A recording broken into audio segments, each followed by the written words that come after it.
Economia, sanità, prevenzione degli incidenti stradali, bilancio 2019, progetti per il nuovo anno del Presidente della Regione e stasera Luca Zaia sarà ospite a Ring. Furti in casa di fronte ad un fenomeno che non conosce crisi, arriva il vademecum dei Carabinieri per un Natale sicuro, l'appello: non postate le vostre vacanze sui social. Grave incidente sul lavoro questa mattina a Pederobba, operaio precipita da un ponteggio alto 5 metri e ricoverato in gravi condizioni all'ospedale di Treviso. Non potranno rientrare in casa le 24 famiglie sfollate da venerdì notte per l'incendio del condominio a Gorgo al Monticano, appartamenti inagibili. I risparmiatori truffati dalle banche venete si sono ritrovati oggi a Cornuda, un altro Natale amaro, la politica non ci lascia soli, il loro grido di dolore. Casa alloggio Claudia Augusta, Casale, lo sgombero rinviato a dopo le feste in attesa di una sistemazione alternativa per gli anziani, intanto i parenti si costituiscono in comitato.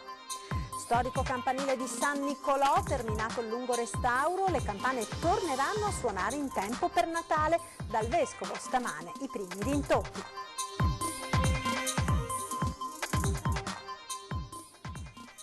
Ben ritrovati con l'edizione trevigiana dei nostri telegiornali, conferenza di fine anno del Presidente del Veneto Luca Zaia questa mattina sull'attività svolta dalla Regione, le prospettive per il 2020, sanità, pedemontana, autonomia, i temi principali, con un accenno alle giovani vite spezzate sulle strade e l'annuncio di una iniziativa a Spresiano. Sentiamo. Inizieremo il 30 dicembre sul piazzale dell'Odissea di Spresiano per far partire una campagna nazionale alla quale poi seguiranno anche spot in maniera tale che si torni a parlare ai ragazzi. Ha scelto di concludere il suo incontro di fine anno ricordando i tanti giovani morti sulle strade della regione, il governatore del Veneto Luca Zaia, e riproponendo quanto fatto da Presidente della provincia punta a sensibilizzare tutti, in particolare sulla distrazione al volante, responsabile del 70% dei decessi e delle uscite di strada. Governatore che ha messo la sanità come primo punto di quanto fatto nel 2019 e da fare nel 2020. 500 medici arriveranno nelle corsie degli ospedali, 320 nei pronto soccorso e 180 nelle geriatrie e medicine generali. La sanità è la vera sfida, investiamo ogni anno 70 milioni di euro in attrezzature diagnostiche di altissimo livello, cosa che un privato non riuscirebbe a fare perché non sono economicamente vantaggiose per un bilancio di un privato. Dall'altro la vera sfida è quella dei medici, i medici che mancano a livello nazionale sono 56.000 medici che mancano e da noi ne mancano 1.300 di questi 56.000 e finalmente è passata la nostra linea a livello nazionale. Sanità ma anche viabilità con l'annuncio dell'apertura delle pedemontane il 31 dicembre 2020 con un occhio anche a quanto succederà in futuro per le concessioni autostradali. CAV è un'azienda pubblica che può benissimo gestire il pubblico, sta pensando alla dismissione di Autostrade per l'Italia. No, io sto pensando che abbiamo un soggetto che funziona, che fa reddito, fa utili, è un soggetto che ha esperienza ormai in infrastrutture autostradali e gestiamo il passante di Mestre, ma ciò non esclude che si possa gestire qualcos'altro, visto e considerato che se si modificasse la legge noi ci siamo ed è una società tutta pubblica. Poi è stata la volta del punto sull'autonomia del Veneto, con la conferma che se entro gennaio non arriveranno segnali da Roma si procederà con le leggi regionali e relativi ricorsi in Corte Costituzionale. Noi ci abbiamo messo tutto l'impegno possibile, poi saranno i cittadini a giudicare, no? Fortunatamente sono le elezioni e ognuno poi esprime la sua convinzione. E considerando che nel 2020 la Regione torna al voto, a proposito di elezioni Zaia non vuol sentir parlare di campagna elettorale. Noi siamo concentrati e lo saremo fino all'ultimo giorno a governare il Veneto. Penso che dedicare gli ultimi 6 mesi di governo alle campagne elettorali non serva a nulla, rischi solo di deprimere i risultati che dovremmo raggiungere. Ma la curiosità è tanta che il governatore ha glissato così. Lasciamo spazio a quelli che vogliono candidarsi. Furti nella Marca, di fronte ad un fenomeno che non conosce crisi, arriva il vademecum dei Carabinieri per un Natale sicuro. Non postate le vostre vacanze sui social, l'appello ai nostri microfoni, l'Arma presidierà il territorio per tutte le festività.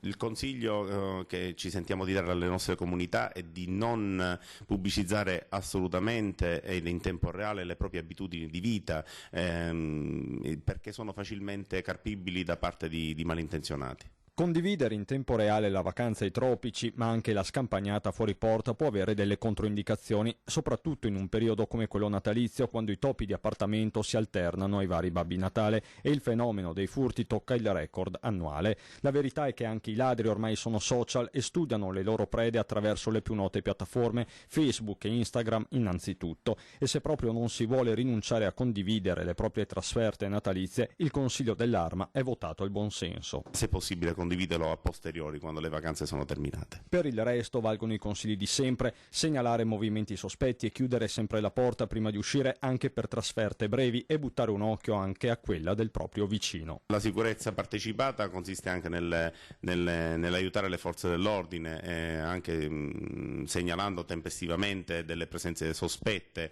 e soprattutto se il vicino di casa inavvertitamente ha lasciato l'uscio aperto, la porta aperta, magari segnalarlo immediatamente anche a loro stessi, per non favorire, diciamo, l'ingresso di malintenzionati. E per i carabinieri di Marca sarà un Natale di lavoro sul territorio come per tutte le forze dell'ordine, dal contrasto ai crimini contro la proprietà ai dispositivi sulle strade. La sicurezza sarà sempre garantita. Ininterrottamente saremo sempre sul territorio. Mi sento anche di tranquillizzare i concittadini, le nostre comunità, perché affinché trascorrano delle feste serene, nella consapevolezza che le forze dell'ordine, i carabinieri e le altre forze di polizia saranno sempre presenti sul territorio. E grave incidente sul lavoro questa mattina a Pederobba, un 42enne caduto da un ponteggio alto 5 metri, è grave all'ospedale di Treviso.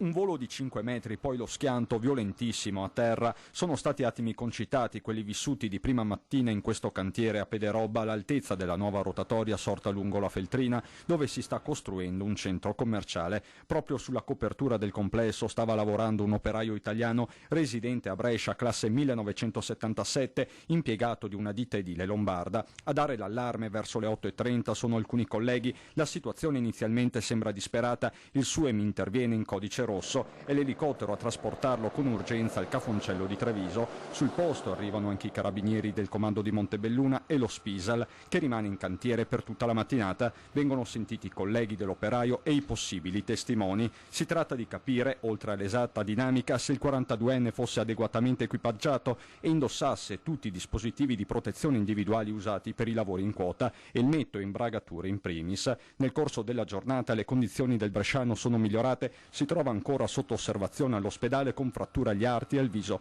ma è fuori pericolo di vita. Inagibile il condominio devastato dalle fiamme venerdì sera a Gorgo al Monticano. Sarà un Natale da sfollati per 24 famiglie. Di sicuro passeranno il Natale fuori casa, forse anche il Capodanno, le 24 famiglie che risiedono nella palazzina dove venerdì notte è divampato il pauroso incendio che ha costretto i vigili del fuoco ad evacuare l'intero edificio. Il sopralluogo dei tecnici ha escluso che per il momento qualcuno possa rientrare anche negli appartamenti sottostanti, 2 dell'ultimo piano devastati dal rogo. Dovevamo fare l'ordinanza di chiusura almeno per un po' di giorni finché non riescono a fare la copertura provvisoria e non si asciugano le canaline della corrente. Dove infatti non ha devastato il fuoco è stata l'acqua, quella per spegnere l'incendio si è sommata alla pioggia battente di sabato a fare il resto. In paese è subito scattata la solidarietà di chi ha offerto un alloggio agli sfollati, ma non è stato necessario. Abbiamo fatto un'indagine se c'erano problemi di alloggio, avevamo già a disposizione da parte dei cittadini che ci hanno dato disponibilità per alloggi, però tutti erano già appostati o dai genitori o da parenti e hanno preferito rimanere là. Speriamo che in una settimana, 10 giorni, di riuscire a togliere l'ordinanza di chiusura, insomma. I risparmiatori truffati dalle banche venete si sono ritrovati oggi a Cornuda tra decine di croci di legno. Per loro sarà un altro Natale amaro. A me colpisce molto essere in questo momento circondato da tante croci e vedo tanti volti, vedo tante persone che ho conosciuto, qualcuna si è anche uccisa perché tradita dal da uno Stato che non ha saputo difendere i loro diritti di derubati. Don Enrico Torta lo scandisce a chiare lettere, mentre attorno campeggiano le croci in legno installate dai risparmiatori veneti. In 100, anche da Vicenza e Venezia, hanno voluto esserci alla rotatoria di Cornuda, già teatro delle proteste dei forconi anni fa, per ribadire che questo sarà un altro Natale amaro. Pochi soldi e poche risposte, tante invece le promesse, soprattutto sul fronte dei risarcimenti. Vogliamo ricordare anche alla politica, quella politica che in parte oggi è il governo, che si erano assunti dei precisi impegni nei confronti dei risparmiatori e che quegli impegni oggi sembrano venuti meno. E la politica ci ha rovinato tutti. Ha rovinato tanta brava gente, tante persone anziane, ammalati, persone che adesso avrebbero bisogno di quei soldi per la casa di riposo. Un'indifferenza totale. Eppure il copione visto in questi giorni per il crack della Banca Popolare di Bari con il salvataggio dell'istituto da parte dello Stato dimostra che le alternative, volendo, ci sono. A riguardo il sindaco di Cornuda usa parole durissime. In questi giorni abbiamo avuto la prova con quello che è successo alla Banca di Bari, una banca che doveva essere fatta fallire molto prima di Veneto Banca, invece si sono utilizzati due pesi e due misure. Alla fine le croci che sono qua oggi simboleggiano molto bene la situazione, come 2000 anni fa invece di salvare Gesù Cristo hanno salvato Barabba. Insomma, toni poco natalizi, eppure tra queste croci bianche c'è ancora un barlume di speranza. Natale è un giorno di speranza, abbiamo la speranza, ecco. Basta. Buone notizie per la tessitura Monti di Macerata, è stato infatti scongiurato il fallimento. È di poco fa la decisione del Tribunale di Venezia di accogliere la richiesta di stato di insolvenza avanzata dalla storica azienda a fine novembre. È stato quindi nominato un commissario giudiziale, si tratta del dottor Fabio Pettinato. Avrà tempo fino al 5 maggio 2020 per verificare l'esame dello stato passivo ed eventualmente chiedere il commissariamento straordinario. Soddisfatti i sindacati, RSU e lavoratrici, parliamo di una fabbrica da 250 dipendenti. Torniamo ora a parlare della vicenda della casa sociale Villa Claudia Augusta, Casale sul Sile. I parenti degli anziani ospiti si sono costituiti in comitato. Lo sgombero è stato sospeso alla casa alloggio Claudia Augusta di Casale sul Sile, dove venerdì si sono presentati i NAS, i vigili del fuoco e l'ASL per verificare le autorizzazioni e la situazione degli anziani. La struttura, infatti, ufficialmente una casa per ferie, non è autorizzata ad accogliere anziani non autosufficienti e dei 35 ospiti una ventina sono risultati essere non autosufficienti. I parenti, preoccupati per i loro cari, si sono organizzati in un comitato. Noi vogliamo che venga regolarizzata la situazione che è comune di tante altre realtà in Veneto. Le persone non autosufficienti non sono lì perché vogliono stare, ma perché non hanno ancora trovato alternative. Noi non ci opponiamo a che, e chiediamo anche un aiuto, a che l'ASL della zona aiuti la collocazione delle persone non autosufficienti, ma nemmeno vogliamo che siano messe alla porta da un momento all'altro perché non si è trovato prima una collocazione migliore. Il comitato chiede un incontro urgente con il sindaco Giuliato e con i responsabili dei servizi sociali del comune di Casale sul Sile. Noi chiaramente dobbiamo attenerci anche a quanto ci arriverà da parte dei verbali, dei NAS, piuttosto che dei vigili del fuoco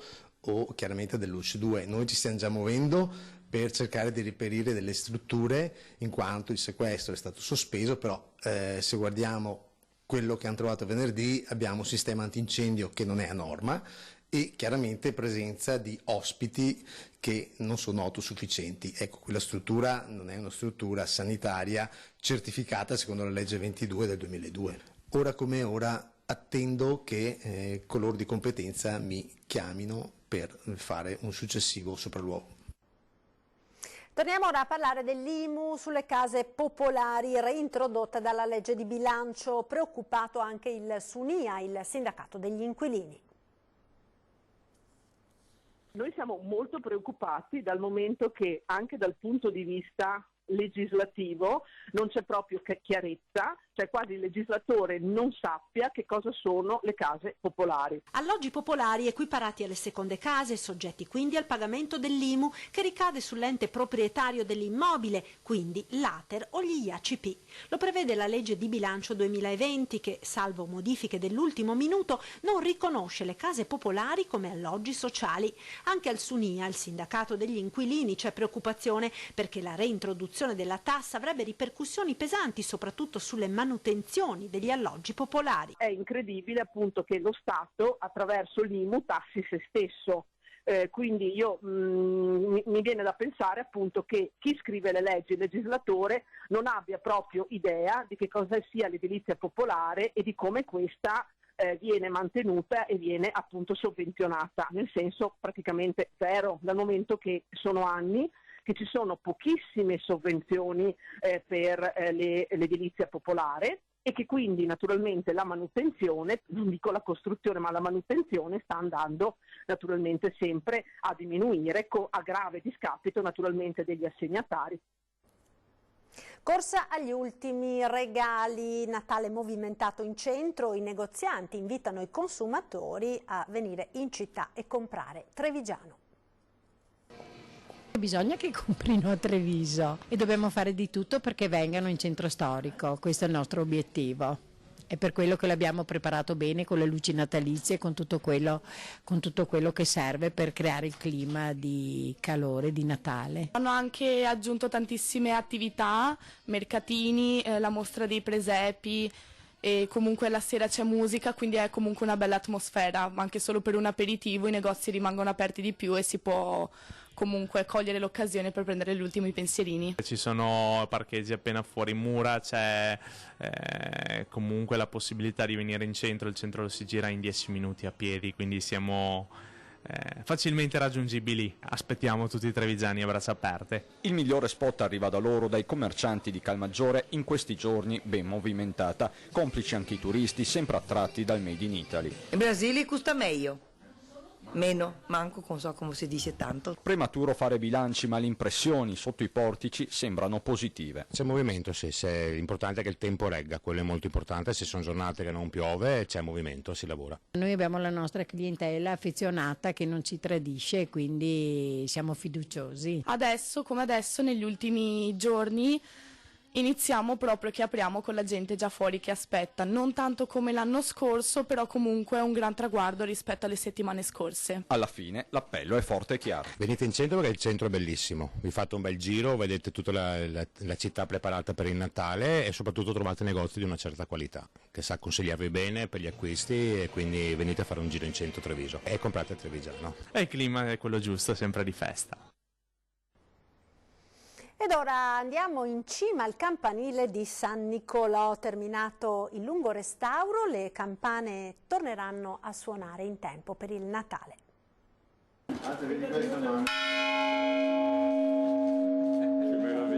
È il vescovo di Treviso, Monsignor Tomasi, a dare i primi rintocchi alle campane del Tempio di San Nicolò dopo il lungo restauro del suo campanile. Il vescovo e il sindaco Conte salgono sul punto più alto della città e anche Monsignor Tomasi non resiste alla tentazione di scattare qualche foto. Le campane torneranno a suonare in tempo per Natale. Il campanile è il luogo che porta le campane, sostanzialmente le campane richiamano l'assemblea dei fedeli alla riunione, alla messa, a essere concordi, le campane segnalano gli eventi lieti e tristi delle famiglie, delle comunità.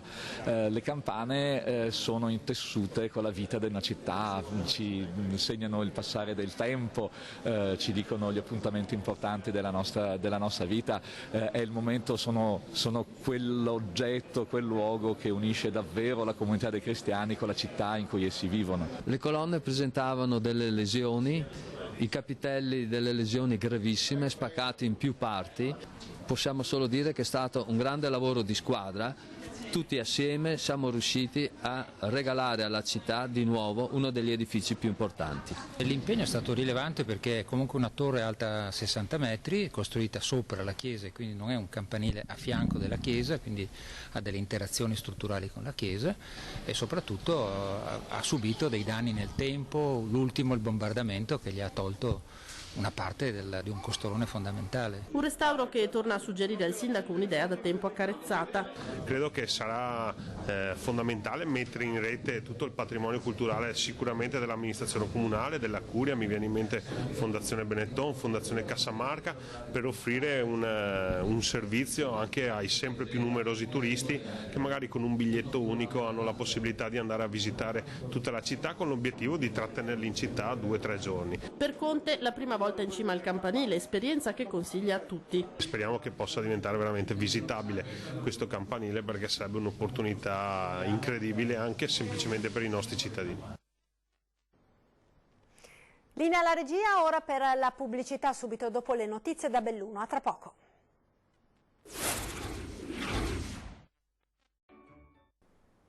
E rieccoci in studio con il nostro telegiornale, proseguiamo con le notizie da Belluno e provincia.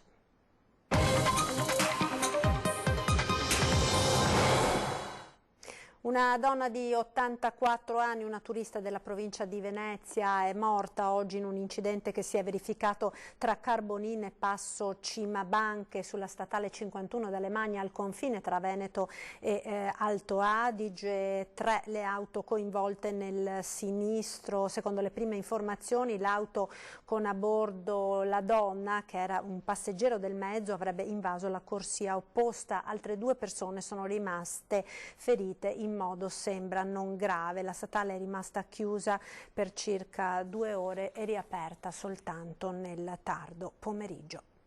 Semplice cerimonia in provincia di Belluno questa mattina per dire grazie a chi si è prodigato nelle giornate dell'emergenza maltempo. A sorpresa in Sala Piloni anche Emily, la piccola, che ha commosso per il suo gesto in occasione del recente sisma in Albania. Il gesto è farvi conoscere una bambina. Eccola Emily, la piccola di 7 anni che con il suo gesto di grande generosità ha commosso tutta Italia. Il giorno dopo la devastante scossa di terremoto in Albania, Emily stava facendo colazione prima di andare a scuola. Le immagini della TV, il racconto della mamma le hanno subito fatto scattare il desiderio di rendersi utile nei confronti dei suoi sfortunati coetanei. Con l'aiuto di mamma Veronica ha scritto un pensiero delicato e prima di chiudere la busta ci ha infilato 5 euro. Volevo fargli un aiuto. Ti piacerebbe un giorno andare a conoscerli, incontrarli? Sì. I tuoi compagni cosa ti hanno detto? Che ero stata bravissima. Accanto a Emily la sua bella famiglia, papà e i fratelli Salvo con Ginevra e mamma Veronica. Spero che questo messaggio arrivi soprattutto a questi bambini, perché la piccola Emily l'ha fatto col cuore, non è nulla, è un gesto simbolico, però spero che arrivi soprattutto in questo periodo di Natale. A Palazzo Piloni, al grande lavoro della Protezione Civile, dell'ANE e della Polizia Provinciale, Padrina ha riservato parole di profonda gratitudine per l'impegno, la passione, la dedizione e la grande professionalità. A seguire ora per ora il lavoro nella sala operativa il consigliere delegato Massimo Bortoluzzi. Abbiamo ritenuto necessario e doveroso ringraziare chi si è adoperato in sala operativa per darci una mano. Non abbiamo dimenticato tutti i volontari che erano in giro per la provincia. Vanto e orgoglio della provincia, la grande squadra della Polizia Provinciale sul cui futuro c'è grande preoccupazione. Questa struttura che per noi è fondamentale, un po' un fiore all'occhiello della nostra provincia di Belluno, veramente possa avere un chiaro futuro nel senso di competenze precise, di funzioni che stiamo definendo in accordo con la Regione Veneto. Le crisi aziendali nel bellunese, sarà un Natale amaro per i lavoratori di ACC e Safilo. Sarà un Natale amaro per i lavoratori di ACC e Safilo, i primi in attesa di conoscere il futuro dello stabilimento di Melle che si avvia verso il commissariamento. I secondi, e solo in provincia di Belluno sono 400, in ansia per il proprio posto di lavoro che la società ha dichiarato in esubero. Queste 2 situazioni preoccupano ovviamente tutta la collettività e guarda caso arrivano da aziende che sono gestite da fondi esteri entrambi e purtroppo questi sappiamo che arrivano nel nostro territorio per imparare come produrre per poi delocalizzare. Gli appelli in queste ore sono rivolti al mondo della politica perché si assuma la responsabilità di affrontare con forza 2 problemi diversi tra loro ma che riguardano lavoratori che per la loro età anagrafica hanno bisogno del sostegno più grande dalle istituzioni. Sono 2 emergenze da affrontare con forza, perché ci sono intanto tanti posti di lavoro, tante famiglie dietro che hanno bisogno di avere delle risposte. Sono due problemi industriali completamente diversi, ma vengono accomunati sotto l'esigenza di dover, come dicevo, dare delle risposte. Domenech si sofferma in particolare sull'emergenza Safilo. C'è un distretto che ha costantemente negli ultimi anni il segno più, che vede alcune aziende in difficoltà e altre in grande crescita. Io credo che se il distretto deve riconoscersi anche nella solidarietà rispetto al mondo del lavoro. E dunque solidarietà, ma anche impegno a rivedere, secondo il senatore del Carroccio Paolo Saviane, gli assetti delle proprietà delle grandi aziende locali. Dobbiamo ridare possibilità agli imprenditori locali di gestire le nostre aziende. Ed è allerta rossa per le valanghe in provincia di Belluno. La notte è particolarmente ventosa in quota, ha causato l'accumulo di neve instabile e facile al distacco, complici temperature tutt'altro che rigidi. Stamattina, dopo la tragedia sfiorata sabato scorso, una slavina è caduta sulla strada del Fedaia. La massa, dello spessore di 3 metri, fortunatamente non ha coinvolto persone e cose. Uno sguardo allora alla nostra programmazione, tra poco torna 20:10, questa sera ospite Stefano Busolin e poi come ogni lunedì torna dalle 21:15 Ring, puntata speciale, quella di questa sera prenatalizia, ospite in studio il presidente della Regione Veneto Luca Zaia. Dall'autonomia alla sanità alla situazione politica, molti i temi che verranno affrontati nel bilancio di fine anno del presidente del Veneto. Ed in chiusura ci salutiamo dando un'occhiata ai vostri presepi. Quello che vediamo stasera è stato realizzato in una scuola a Santa Lucia di Piave. Poi il meteo. Grazie, arrivederci.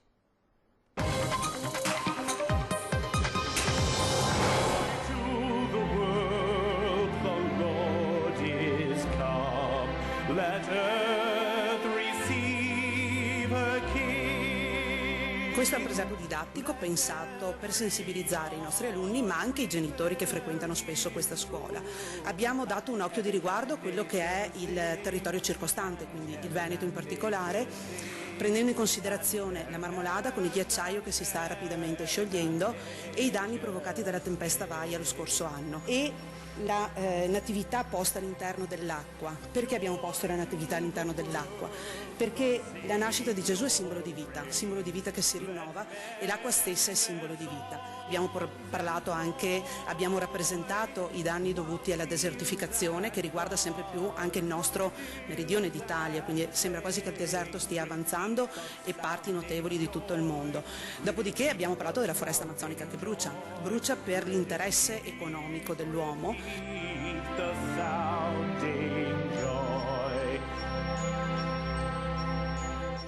Auguro a tutti i telespettatori di Antena 3 un felice Natale, un Natale che porti nel loro cuore una nuova sensibilità, una sensibilità anche più ricca nei confronti degli altri e del loro territorio, e a partire dal loro territorio a tutto il mondo.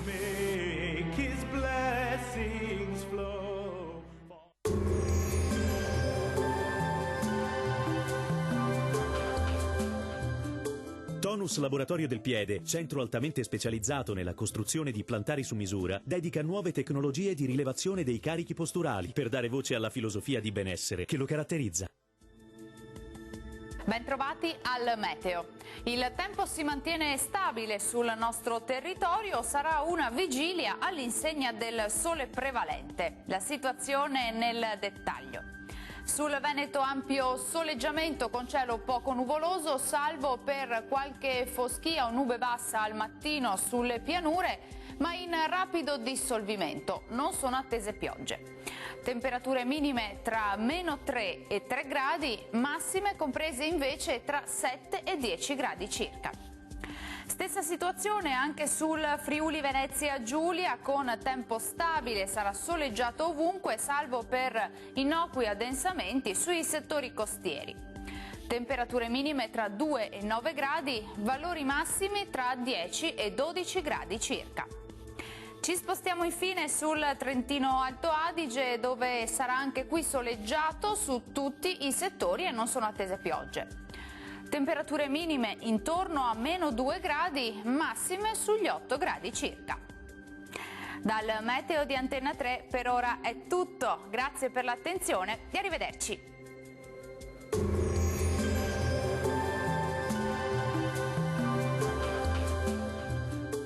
Tonus è il miglior negozio di calzature e moda comoda. Qui troverete il più vasto assortimento di calzature Fratelli Tomasi, eleganza e comodità, perché camminare è vivere.